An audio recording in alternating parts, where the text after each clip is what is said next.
ഇനി ലോകവാർത്തകളുടെ സമയമാണ്. വാർത്താലോകം.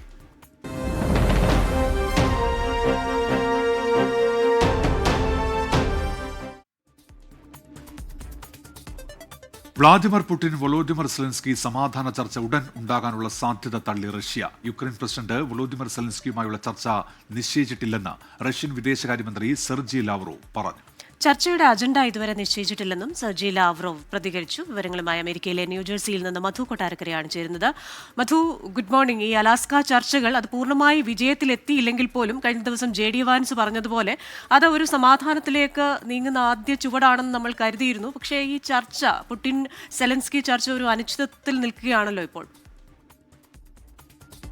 Good morning Christina, Unmesh. ഉച്ചകോടിക്കുള്ള അജണ്ട തയ്യാറാകുമ്പോൾ യുക്രൈനിയൻ പ്രസിഡന്റ് വ്ളാദിമിർ സെലൻസ്കിയുമായിട്ടുള്ള ഒരു കൂടിക്കാഴ്ച നടത്തുവാൻ റഷ്യൻ പ്രസിഡന്റ് വ്ളാദിമിർ പുടിൻ തയ്യാറാണെന്ന് റഷ്യൻ വിദേശകാര്യമന്ത്രി സെർജി ലാവ്റോവ് ഇപ്പോൾ പറഞ്ഞിരിക്കുകയാണ്. എന്നാൽ ഇതുവരെയും ഒരു അജണ്ട ശരിയായിട്ടില്ല.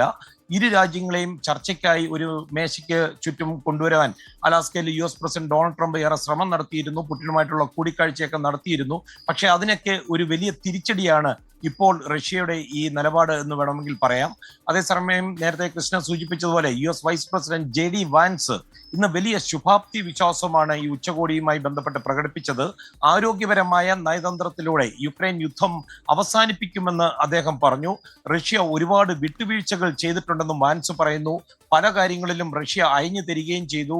പക്ഷേ സമാധാന ശ്രമങ്ങളിൽ നിന്ന് പിന്നോട്ട് പോയാൽ റഷ്യക്കെതിരെ കടുത്ത ഉപരോധങ്ങൾ ഉണ്ടാകുവാനുള്ള സാധ്യത അദ്ദേഹം തള്ളിക്കളയുന്നുമില്ല. അത് മാത്രമല്ല, യുക്രൈനിൽ ഒരു പാവ സർക്കാർ ഉണ്ടാക്കുവാനുള്ള റഷ്യയുടെ നീക്കങ്ങൾ നടക്കില്ലെന്ന് അവർക്ക് ബോധ്യമായിട്ടുണ്ടെന്നും വാൻസ് പറയുന്നു.